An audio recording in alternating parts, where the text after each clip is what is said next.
Assalamualaikum warahmatullahi wabarakatuh. Apa kabar teman-teman semuanya? Semoga semua dalam keadaan sehat walafiat ya.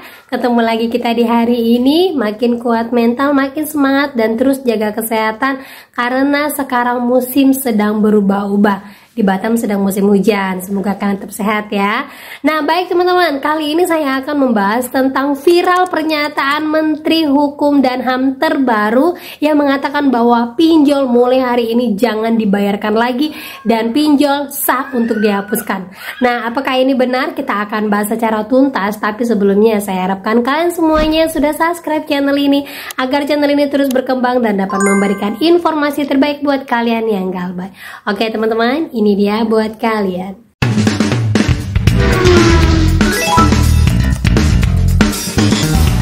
Oke teman-teman semuanya, alhamdulillah terima kasih sekali dukungannya buat teman-teman semuanya yang selalu update memberikan informasi terbaik buat saya.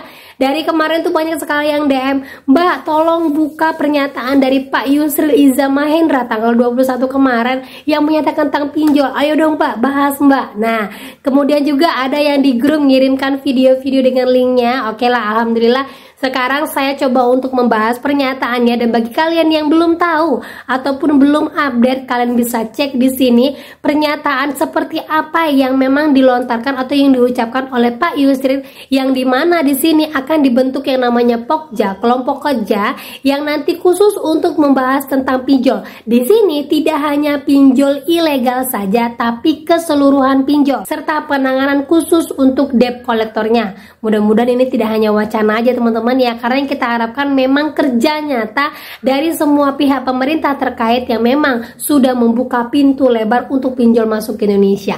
Nah seperti ini pernyataannya. Di rapat koordinasi tadi kami dapat menyimpulkan beberapa hal. Pertama adalah kita membentuk satu kelompok kerja, satu Pokja yang diketuai oleh Wakil Menteri Hukum Pak Didi Hiaij untuk menyiapkan regulasi peraturan-peraturan pelaksana terhadap Undang-Undang Nomor 3 Tahun 2024 itu, termasuk juga langkah-langkah hukum yang dapat dilakukan terhadap pinjaman yang ilegal yang tidak mempunyai izin, termasuk juga melampaui batas-batas yang diatur di dalam Undang-Undang Nomor 3 Tahun 2024 itu, misalnya tentang penetapan suku bunga, kemudian juga berbagai hal terkait dengan pelanggaran yang dapat dilakukan penindakan oleh kepolisian. Aparat penegak hukum kepolisian dapat mengambil satu tindakan hukum yang tegas terhadap mereka, lebih-lebih yang merugikan masyarakat kecil, dan pemerintah sangat concern untuk memberikan perlindungan terhadap rakyat kita yang menjadi sasaran perlakuan sewenang-wenang atas penagihan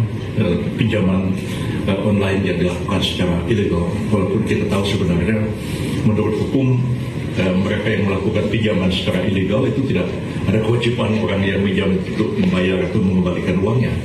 Tapi kalau dibiarkan, mereka pun bisa jadi sasaran ancaman juga oleh mereka yang mempunyai uang atau melakukan pinjaman tadi. Bukan hanya tindakan terhadap mereka yang melakukan pinjaman secara ilegal, tapi juga terhadap berbagai ancaman melalui telepon, baik itu secara langsung ya, semacam debt collector kepada masyarakat, yang semuanya dapat diambil satu langkah hukum. Dan dari rapat tadi diketahui bahwa secara resmi sebenarnya Otoritas Jasa Keuangan sudah menerbitkan izin terhadap 97 lembaga keuangan dan bank yang diberikan izin praktek untuk melakukan pinjaman secara daring. Di luar itu adalah tidak sah.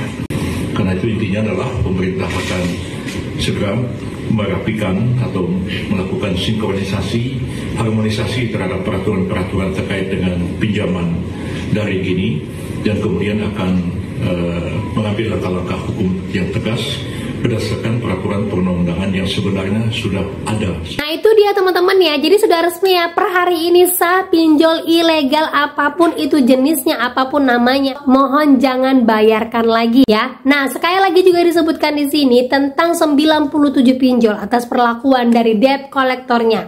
Nah di sini mudah-mudahan ya kelompok kerja yang sebelumnya sudah ada Satgas Pasti yang lebih kepada pinjol ilegal, sekarang ditambahkan lagi kepada Pokja, kelompok kerja di mana di sini nanti akan merangkum khusus untuk debt collector. Tetapi ya di balik berita baik ini semuanya, saya ingin mengajak kalian untuk berselancar lah ya. Mudah-mudahan ini tidak hanya wacana, karena kita lihat sendiri banyak sekali informasi yang menyatakan bahwa pinjol ilegal ataupun judi ilegal ini informasinya semua servernya ada di luar negeri. Tetapi bagi kalian semua saya yakin sekali mungkin ada yang sudah pernah nonton vlognya Bang Denny Sumargo yang mengangkat tentang Komdigi. Coba lihat nih pinjol ilegal ada di Indonesia. Nah saya kasih cuplikannya buat kalian untuk kalian membuka wawasan dan pikiran kalian. Ini juga terkait dengan pinjol ilegal. Setiap ketahuan sama pejabat pemerintah Indonesia pasti diblokir bang. Tapi ngaktifinnya 3 menit 5 menit aktif lagi kok. Dari pengalaman lu, oknum ya kita ngomong. Untuk pembuatan satu website berapa lama? Kalau untuk dari nol ya seharian mungkin ya. Tapi seharian. Tapi kalau kita udah punya masternya, biasa kan di web tuh ada panel-panelnya bang, tampilannya. Ya ada kayak MPO, ada Nexus, Onyx, macam-macam ya. Biasa kalian bilang bang, saya pengen tampilan Nexus. Gue udah punya nih bang, Nexus nih. Masternya. Yang pernah gue bikin untuk orang lain. Nah karena gue hampir punya master dari beberapa panel ini, ya kalau sekarang berapa jam doang bisa hosting. Cepet gitu. Iya, paling kita sesuaikan logonya apa, namanya apa, logonya apa, domainnya mau apa. Oh dia seperti pembuat website pada umumnya. Total Cuma ya. bedanya ini judi aja. Nah, dilihat kan teman-teman ya, kalau dilihat informasi yang berkembang di mana-mana, pinjol ilegal itu tidak bisa ditutup, judi ilegal itu tidak bisa ditutup karena servernya di luar negeri. Tapi ternyata kalau saya lihat dari sisi satu orang ini ya, yang manusianya ada di Indonesia, orang Indonesia asli, berarti kemungkinan besar hampir 70% server ilegal itu adanya di Indonesia. Dan para programmer handalnya itu juga orang Indonesia. Dan para orang-orang pintar terkait dengan teknologi mulai mempelajari cara taktik perjalanannya, dan akhirnya dikembangkan di Indonesia, dan mereka-mereka yang punya uang mulai membayar orang-orang yang mampu untuk mengembangkannya. Dan itulah kenapa baru diblokir 1 menit, 3 menit kemudian akan muncul lagi. Nah inilah saya harapkan ya buat Bapak Hukum dan HAM nih, Pak Yusril Iza Mahendra, dan juga para orang-orangnya untuk melihat ini semua. Jangan hanya mengikuti alur yang sudah pernah ada ya, menyatakan bahwa ini servernya di luar negeri, ini servernya di enggak, saya yakin ini semua ada di Indonesia. Kalau emang Pokja ini benar-benar bekerja, saya yakin semuanya pasti akan bisa diberantas, terutama juga untuk pinjol-pinjol legal yang ternyata membuka cabang untuk pinjol ilegal. Yakin banyak sekali nih teman-teman ya. Jadi saya harapkan buat bapak-bapak semua yang di atas sana, ini tidak hanya wacana Pak, tidak hanya membuat angin segar di awal-awal saja, tapi benar-benar terrealisasi biar nantinya masyarakat Indonesia benar-benar bisa keluar dari yang namanya pinjol. Kalau memang pinjol ini memang bagus, pinjol ini memang baik, tidak akan ada orang yang bundir ataupun tidak akan ada keluarga yang tercerai-berai, tidak akan ada. Buat teman-teman semuanya yang memang masih belum berani galbay, tenang teman-teman. Sekarang semuanya sudah dibahas di ranah anggota DPRD, Kementerian Hukum dan HAM, dan orang-orang yang ada di belakangnya.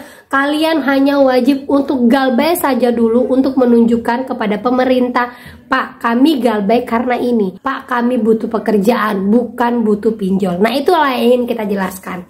Jadi teman-teman ya, lanjut aja terus galbay, semangat aja terus. Karena apa? Segala keputusan pemerintahan itu bisa diambil karena kelakuan kita para masyarakatnya. Ingat saja, ekonomi itu akan beralih ataupun berputar arah ketika dimana masyarakat itu menuju arah yang mereka inginkan. Nah jadi buat teman-teman semuanya, kalau keinginan kita adalah untuk memberantas para pinjol-pinjol, keinginan itu adalah dengan menggalbaikannya. Gitu ya teman-teman ya. Nah oke, itu dia informasi yang bisa saya sampaikan buat kalian. Semoga informasi ini menjadi mood booster buat kalian, makin semangat lagi. Jangan pernah lelah untuk terus-terus memotivasi diri kalian. Karena apa? Kehidupan kita ini harus lebih baik dari hari-hari sebelumnya. Amin amin ya rabbal alamin. Oke teman-teman, itu dia akhir kata saya ucapkan. Assalamualaikum warahmatullahi wabarakatuh.